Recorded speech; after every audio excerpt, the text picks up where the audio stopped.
Ini keluarga besar nih Bu, di komandannya Ibu Susi. Ya, ada senam untuk kebugaran, ada putih plasenta untuk kesehatan, ada untuk persiapan akhirat. Kebetulan saya juga sedang giat-giatnya mengembangkan healthy living. Ini sama Mas kan lagi bikin acara nih, mau roadshow Jawa Bali. Jadi Pak Imam itu di sini tempat silaturahmi, tempat berbagi. Nah, di sini tempatnya berpanjang umur, menambah rezeki. Amin. Nanti kunjungan ke rumah buat Jakin, di sana kan bisa bawa bunga pulangnya. Boleh, bisa. Selamat pagi.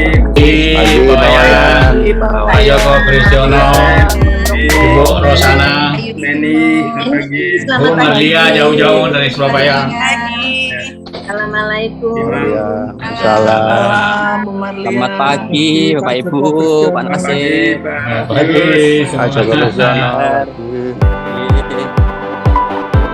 Silakan Dr. Hermanto. Baik, kami mulai saja. Selamat pagi Bapak-Bapak dan Ibu semua. Seperti biasa, acara hari Selasa ini adalah acara kebesaran kita yang selalu ditunggu-tunggu oleh Bapak-Bapak dan Ibu, khususnya kita untuk bertemu, berkumpul, juga bisa diikuti oleh Bapak-Bapak dan Ibu semuanya. Pada kesempatan ini saya ingin memperkenalkan karena nampak banyak tamu dari Bapak dan Ibu yang baru. Jadi perkenalkanlah, nama saya adalah Hernanto Sukadar,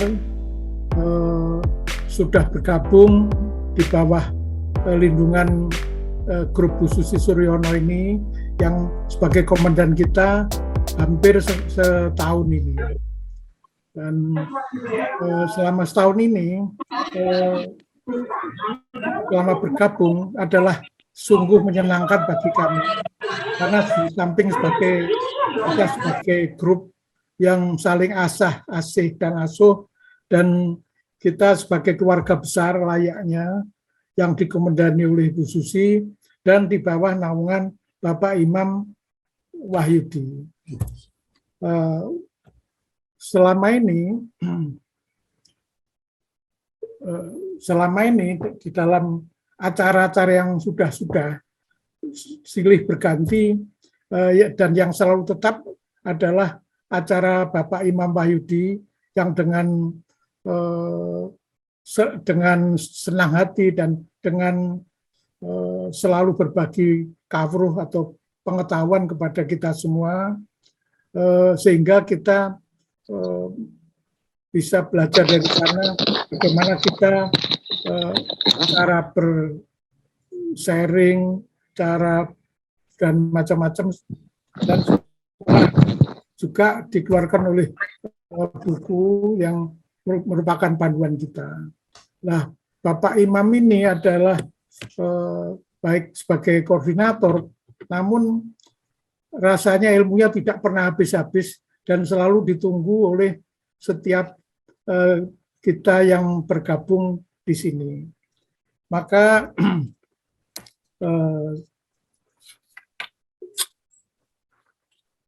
dalam acara ini juga saya mengucapkan selamat datang khususnya kepada Bapak dan Ibu yang baru, juga kepada yang sudah mengenal bahwa dalam acara ini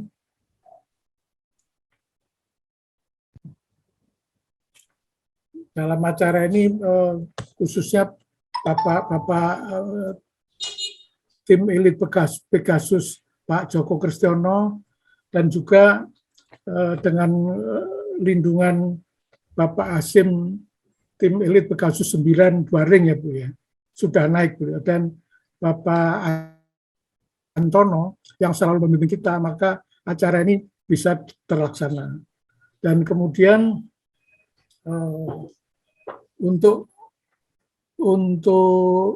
tidak memperpanjang waktu, pada acara pertama akan kita persilahkan acara yang akan dipaparkan oleh Bapak Imam Wahyudi.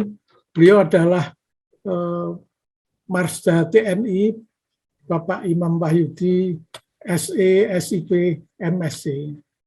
Dan untuk itu waktu kami persilahkan kepada Bapak Imam. Monggo Pak, silahkan Bapak yang sharing yang pertama kan Pak ya. Baik, kami persilahkan Bapak Imam. Terima kasih Pak Hermanto. Assalamualaikum warahmatullahi wabarakatuh. Om Swastiastu. Yang saya hormati Ibu Susi Surono, Ibu-ibu, Bapak-bapak, para sahabat yang berbahagia. Sebelum saya menyampaikan tema yang ingin saya paparkan pada kesempatan ini, saya ingin memberikan sedikit penjelasan kepada Ibu dan Bapak sekalian, utamanya teman-teman yang baru hadir di kesempatan pagi hari ini. Inti dari Zoom meeting ini sebetulnya adalah penyampaian tentang business review, ya, tentang business review. Tapi kemudian ada penyusup gitu ya, ada yang menyusup untuk menyampaikan beberapa pengetahuan gitu ya. Tapi sekali lagi Ibu Bapak sekalian bahwa intinya adalah tentang business review. Yang lain adalah sisipan gitu untuk tidak bosen gitu. Oleh karena mudah-mudahan tidak menambah bosen ya, saya ingin menyampaikan satu tema tentang kegagalan. Kenapa kok kegagalan gitu ya, Ibu Bapak sekalian? Kita sudah banyak sekali membahas tema-tema yang keren. Tema kesuksesan, kemudian ada lagi yang mengatakan bertemu di puncak gitu.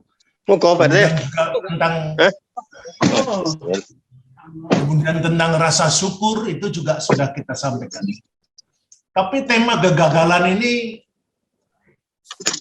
ketika saya dalami tentang tema kegagalan ini, rasa-rasanya ini cukup pantas disampaikan dalam forum yang terhormat ini. Karena saya percaya bahwa semua kita pernah mengalami kegagalan.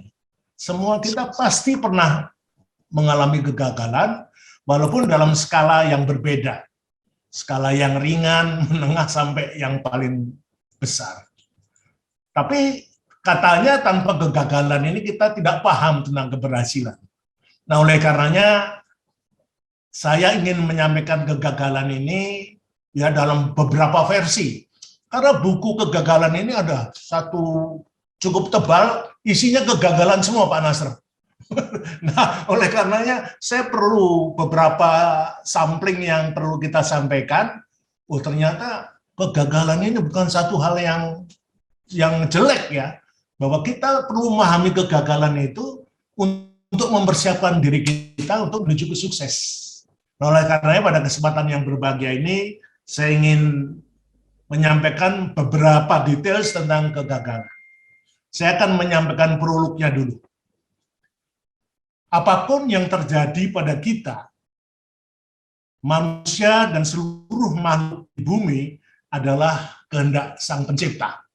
Semua yang kita miliki dan hadapi diberikan olehnya, termasuk hal-hal di luar rencana dan keinginan kita. Itu adalah aturan yang harus kita ikuti. Ketika memahami aturan ini, pada akhirnya kita akan lebih mudah menerima segala perkara yang menghampiri. Secara sederhana, hidup hanyalah tentang menentukan pilihan. Hidup adalah bagaimana kita menentukan pilihan. Kita harus menyadari di setiap pilihan pasti ada resiko dan konsekuensi. Demikian pula kegagalan. Gagal seolah menjadi suatu kata yang ditakuti. Tentu tidak ada seorang pun yang ingin gagal. Kecuali gagal ginjal terminal, Pak Arnanta ya. Ini terpaksa kalau gagal ginjal itu. Namun, tidak ada manusia yang sempurna di dunia ini. Dan tidak ada namanya keberhasilan bila kita tidak pernah mengenal kegagalan sebelumnya. Sebab, ada kegagalan, kita baru akan bisa hidup lebih baik untuk mencapai keberhasilan. Oleh karenanya, tidak ada manusia yang gagal, yang ada hanyalah manusia yang belajar mencapai keberhasilan. Selanjutnya tentang bangkit dari kegagalan. Ini tentang bangkit dari kegagalan. Dikatakan tidak ada yang sempurna di dunia ini. Namun kita percaya bahwa setiap orang memiliki kesempatan untuk bertumbuh menjadi orang yang lebih dewasa. Dan kegagalan dapat menjadi salah satu hal yang membantu kita bertumbuh. Awal mengalami kegagalan, pasti ada perasaan menyesal atau menyalahkan diri. Kesalahan demi kesalahan yang dibuat justru memberikan ruang belajar lebih banyak. Dari kegagalan kita, kita bisa berevolusi. Ya. Kita bisa berevolusi melalui evaluasi diri. Yang paling penting untuk kita garis bawahi bersama, bahwa kegagalan melatih mental kita untuk memahami bahwa kita tidak selalu mendapatkan apa yang kita inginkan. Jadi ini Ibu Bapak sekalian yang perlu kita garis bawahi, kami ulangi, bahwa kegagalan melatih mental kita untuk memahami bahwa kita tidak selalu mendapatkan apa yang kita inginkan. Ini penting, penting. Maunya kita kan selalu berhasil ya Ibu Bapak sekalian, dalam berusaha apapun mau kita harus berhasil. Tapi kenyataannya tidak seperti yang kita inginkan. Terkadang kita menghadapi kegagalan yang tidak bisa kita antisipasi terlebih dahulu. Berikut adalah kegagalan sebagai bekal masa depan. Ini seperti yang saya sampaikan di awal, ini tentang kegagalan semua Ibu Bapak sekalian.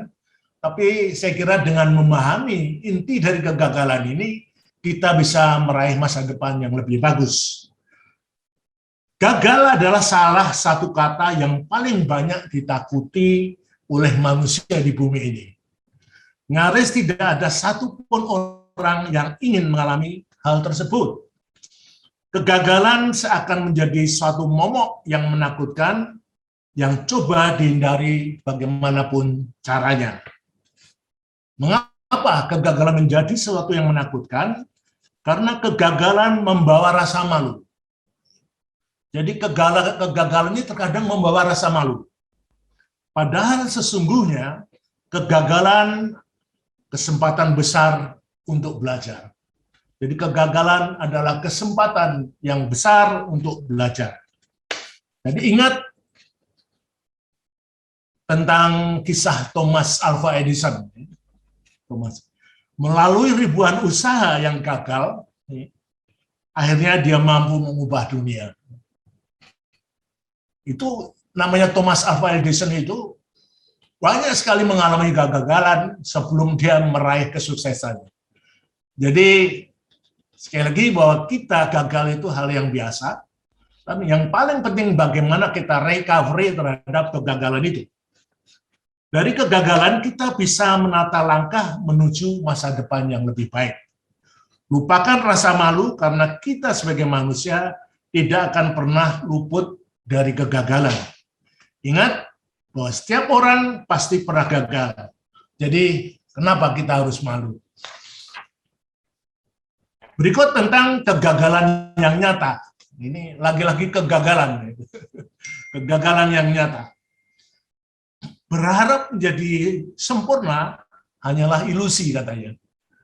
Jadi berharap sempurna hanyalah ilusi. Ilusi yang akan membawa manusia ke dalam jurang kekecewaan. Kesempurnaan berasal dari ketidaksempurnaan. Ketika manusia tahu arti tidak sempurna, di saat itulah ia akan mengerti arti sempurna. Begitulah keberhasilan yang datang dari kegagalan. Jadi tidak ada satupun manusia yang gagal, katanya. Tidak ada satupun manusia yang gagal. Yang ada hanyalah manusia yang sedang belajar mencapai keberhasilan. Itulah kegagalan yang nyata.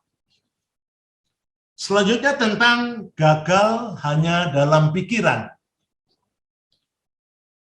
Kita berpikir, maka kita ada. Jadi kita berpikir, maka kita ada. Keberadaan kita sebagai manusia lengkap dengan akal budi yang dapat memproses kebaikan dan keburukan. Entah mengapa kita suka sekali menyakiti diri dengan pikiran bahwa kita tidak mampu melaksanakan sesuatu. Bahwa kita telah gagal hingga sulit kembali berdiri. Oleh karenanya kita harus mampu mengubah pemikiran tentang kegagalan. Kita diingatkan tentang pemikiran, Ibu Bapak sekalian. Beberapa saat yang lalu saya pernah menyampaikan tentang pikiran. Dikatakan bahwa hati-hati dengan pikiran Anda. Karena pikiran Anda dapat berubah menjadi kata-kata Anda. Ingat dengan kata-kata Anda, karena kata-kata Anda bisa berubah menjadi tindakan Anda. Ingat dengan tindakan Anda, karena tindakan Anda akan bisa berubah menjadi kebiasaan Anda. Ingat dengan kebiasaan Anda, karena kebiasaan itu bisa berubah menjadi karakter. Oleh karenanya, awalnya kita harus berhati-hati tentang pikiran kita. Kalau di otak kita, di benak kita selalu berpikir tentang kegagalan, nah akhirnya kegagalanlah yang datang.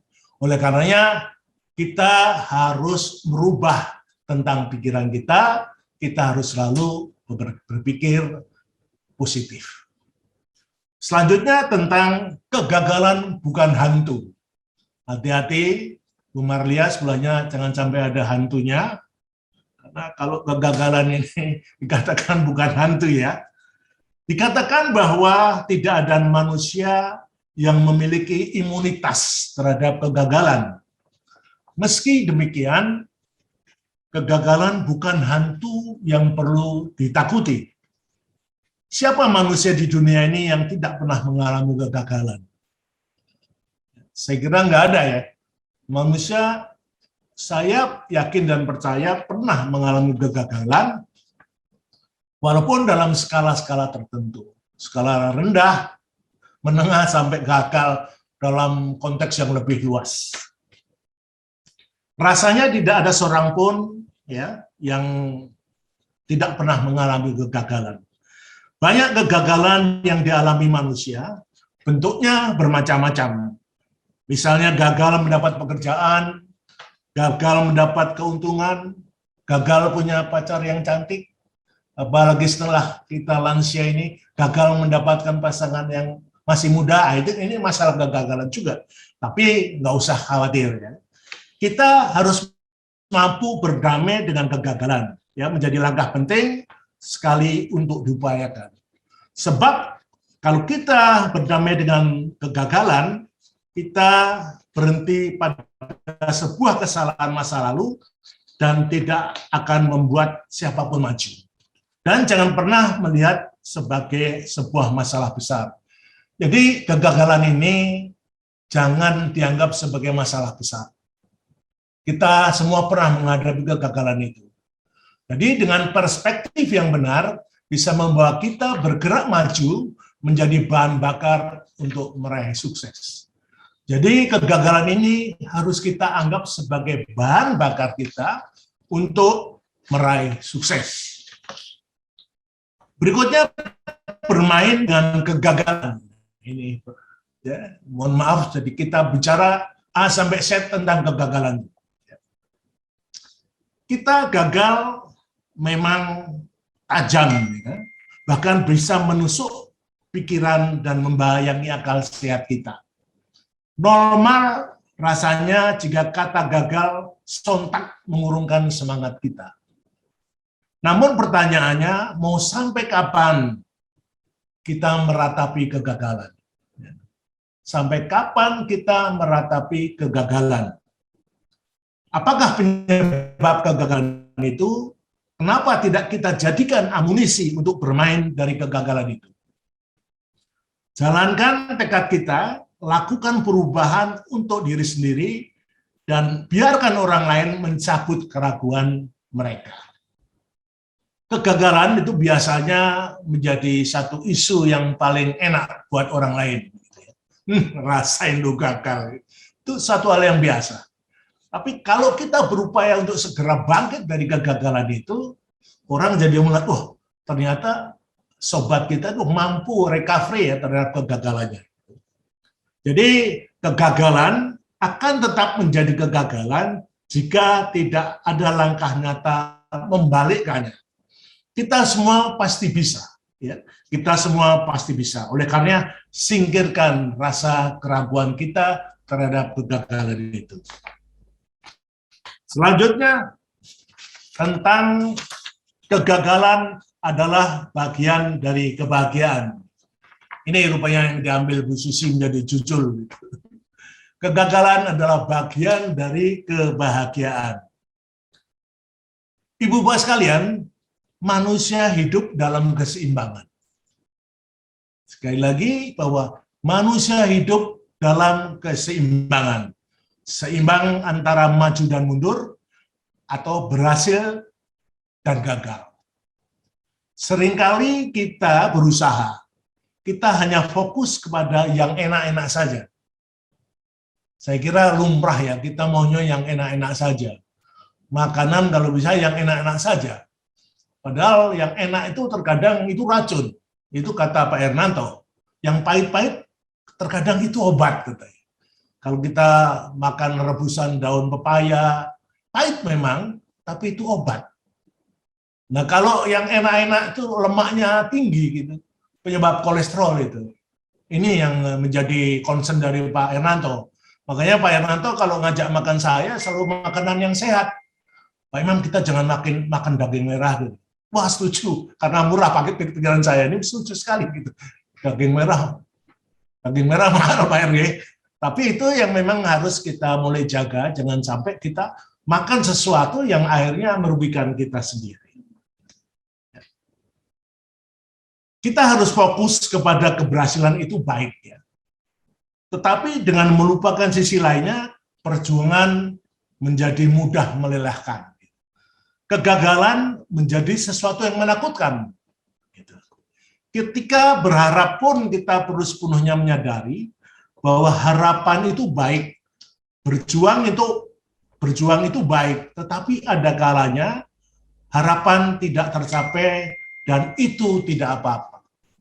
Kita selalu berharap positif tentang apa yang kita lakukan, tapi terkadang harapan kita ini hanya sekedar harapan, karena seperti Bu Susi dulu pernah cerita bahwa yang namanya yang Bu Susi sampaikan dulu, bahwa yang namanya rezeki itu tidak bisa berpindah tangan. Ya. Rezeki kita masing-masing itu sudah digariskan. Jadi jangan risau dengan rezeki itu, karena rezeki itu sudah ada bagian masing-masing. Ya.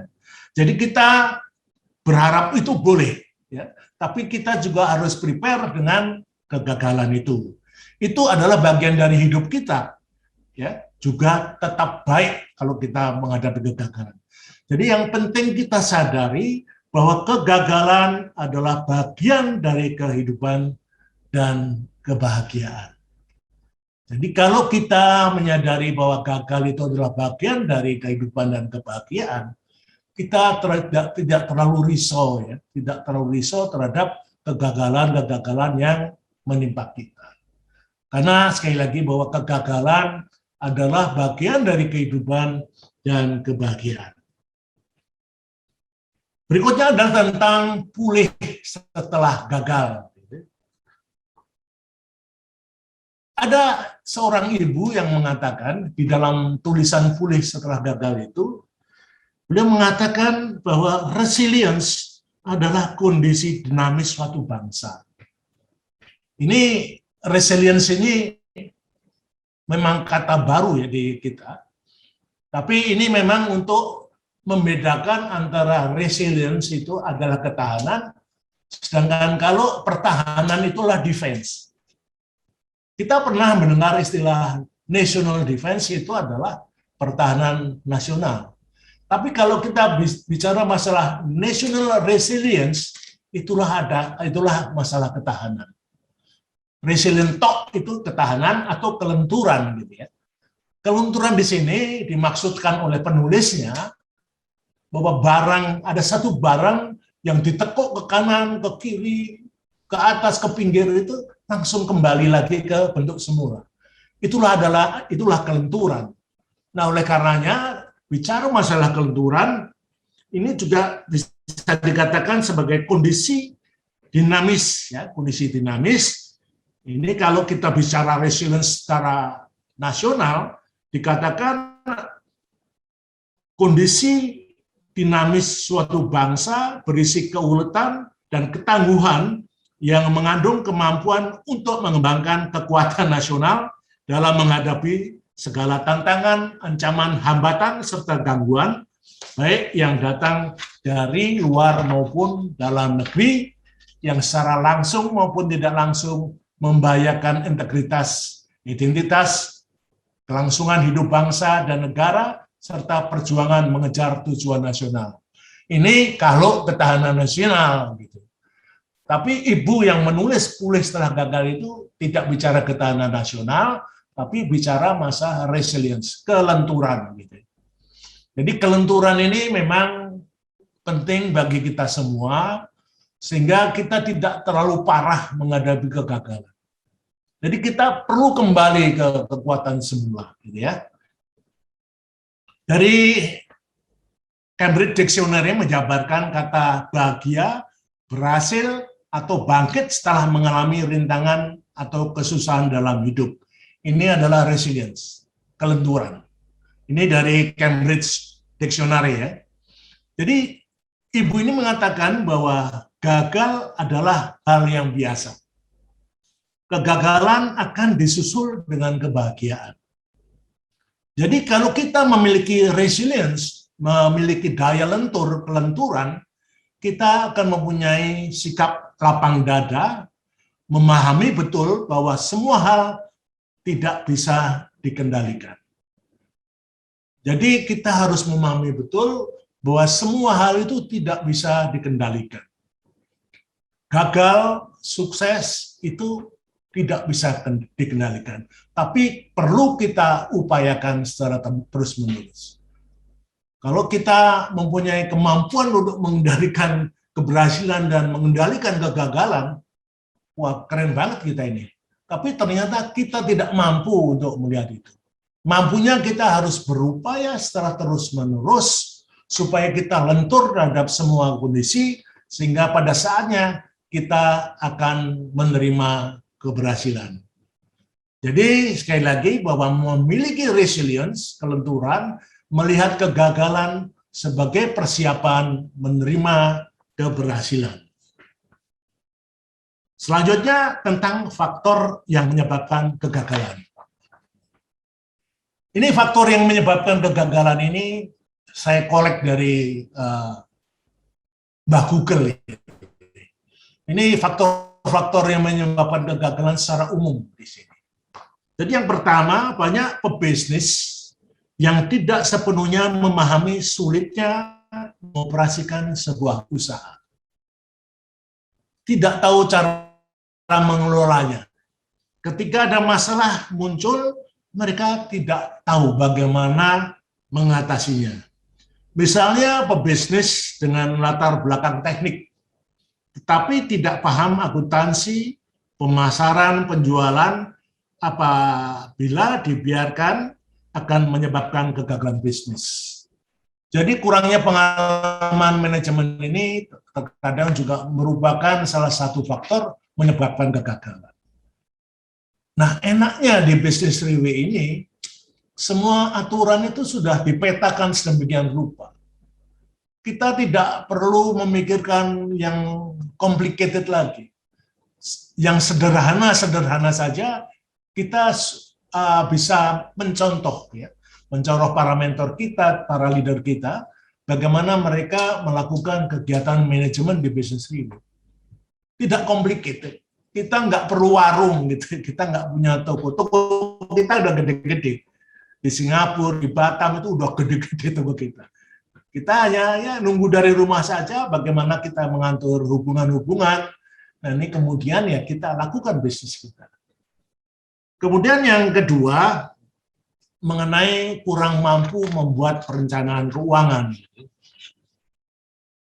Pebisnis selalu berpikir bahwa mereka akan mendapat modal yang cukup pada tahun-tahun pertama usaha mereka. Ini adalah faktor yang menyebabkan kegagalan secara umum ya Ibu Bapak sekalian. Tapi kalau di bisnis ini kayaknya kok nggak ada yang seperti ini. Penyusunan anggaran yang kurang seimbang bisa mengakibatkan kerugian. Ini di bisnis di luar ya. Kemudian salah satu penyebab kegagalan lagi adalah produk yang dijual. Menjual produk yang tidak dibutuhkan banyak orang bisa mendatangkan kegagalan. Jadi kita penting untuk menganalisis kebutuhan pasar. Nah kalau bisnis Riwe ini kita lihat ya, setiap tahun uang beredar itu udah bermiliar dolar gitu, secara keseluruhan. Dan porsi untuk Indonesia ini masih sangat kecil. Dengan melihat itu saja kita sudah mampu menganalisis bahwa di Jakarta bisnis Riwe itu belum sampai pada titik puncaknya. Masih banyak peluang kita untuk mengejar keberhasilan di situ. Memang sih UUD ya, ujung-ujungnya duit itu memang itu. Tapi kita tidak perlu istilahnya terlalu memikirkan sana. Kita yang paling penting, kalau kita mampu mengembangkan jaringan yang ada di kita, ya insya Allah kita bisa berjalan lancar. Melalui kebersamaan kita, melalui kekeluargaan kita akan mampu istilahnya mendobrak kebuntuan. Saya yakin pada saatnya nanti kita mampu mendobrak kebuntuan. Memang sekarang diakui bahwa secara nasional daya beli kita merosot tajam, ya. Daya beli kita merosot tajam. Tapi saya lebih percaya lagi bahwa masalah kesehatan itu menjadi nomor satu sekarang itu. Ya percuma misalnya kita menyimpan uang di karung-karung, Pak Arnanto itu kalau tidur di tempat tidurnya bawanya uang itu. Tolong jangan disimpan Pak Er, bagikan ke saya untuk beli purtir plasenta. Jadi itu sebetulnya ya, bahwa peluang bisnis purtir, ya, bisnis Riwe ini di Indonesia peluangnya masih terbuka lebar. Terbuka sangat lebar. Oleh karenanya, tahap demi tahap kita harus mampu mendobrak kebuntuan itu. Kemudian berikutnya adalah salah pebisnis pasti membutuhkan mentor. Ya. Jadi kita jangan salah memilih mentor gitu. Tapi kalau kita lihat di tim Susi Suryono ini, kita saling membantu. Rasa kebersamaannya sudah sangat besar ya. Dan kita semuanya sangat terbuka. Bahkan kita mampu dan mau melayani person to person. Misalnya Bu Zaki Ambadar tadi ingin mendapatkan kejelasan tentang bisnis ini dan mengundang kita melalui Zoom meeting, secara khusus kita akan layani itu. Asal waktunya tidak istilahnya bertabrakan dengan waktu yang sudah kita jadwalkan lebih dahulu. Itu adalah wujud kebersamaan dan keterbukaan kita. Sekali lagi buat teman-teman yang hadir di sini, yang baru-baru, kalau Ibu Bapak ingin mendalami tentang bisnis Riwe ini, dan secara khusus ingin mendapatkan pembelajaran dari para leader yang ada, saya persilakan. Saya persilakan nanti melalui Bu Susi Suryono bisa dijadwalkan kapan kita bersama mendengarkan secara khusus. Sudah beberapa kali itu kita laksanakan. Ya, dulu dengan teman-teman dari Surabaya itu sudah kita lakukan. Dan kita sangat terbuka dan ingin terus menjaring pertemanan di jajaran kita ini, di Zoom meeting Susi Suryono. Kemudian selanjutnya tentang catatan akhir ini. Saya paling senang kalau sudah sampai catatan akhir, Pak Hernanto, karena berarti tugas saya selesai. Catatan terakhir yang pertama adalah bahwa kegagalan melatih mental kita untuk memahami bahwa kita tidak akan selalu mendapatkan apa yang kita inginkan. Kemudian yang kedua, kegagalan adalah sebuah kesempatan besar untuk belajar sebagai bekal masa depan. Kemudian yang ketiga, tidak ada manusia yang memiliki imunitas terhadap kegagalan. Meski demikian, kegagalan bukanlah hantu yang perlu ditakuti. Dengan perspektif yang benar, ia justru bisa membawa kita untuk bergerak maju. Berikutnya, berdamai dengan kegagalan menjadi langkah penting yang harus selalu diupayakan. Sebab berhenti pada kesalahan masa lalu tidak akan membuat siapapun jadi maju. Yang kelima, kita harus memiliki resilience, kelenturan yang melihat kegagalan sebagai persiapan untuk menerima keberhasilan. Demikianlah Bapak sekalian, mohon maaf kalau ada salah kata. Wassalamualaikum warahmatullahi wabarakatuh. Om Santi Santi Santi Om. Terima kasih Bapak Imam, sungguh sangat mengena sekali dan itu sering terjadi dalam kehidupan kita sehari-hari. Jadi sebagai contoh, kita waktu kecil aja, waktu ya, sekarang kan kita udah bisa berjalan dan lari, tapi waktu kecil berapa kalikah kita sebelum berjalan berdiri jatuh lagi, diulang lagi. Jadi sehingga akhirnya menjadi ketahanan kelenturan sehingga akhirnya bisa jalan. Jadi sangat pas sekali dan itu memang terjadi dalam kehidupan sehari-hari. Jadi kegagalan adalah memang sebagai bekal masa depan dan merupakan juga bagian dari kehidupan kita sehari-hari. Jadi rasanya tidak ada manusia yang bisa berhasil sukses, mau jadi profesor kah, mau jadi apapun juga, atau jadi peringkat DW yang hebat. Bahkan Pak Hasim aja sudah pernah bercerita, sudah pernah berhasil, tapi karena dibubarkan lagi, mengulang lagi dari awal, sehingga beliaunya sukses sampai sekarang. Jadi memang kita memang harus bermental baja dan kegagalan memang adalah suatu hal yang biasa. Jadi sharing ini sangat super sekali Pak.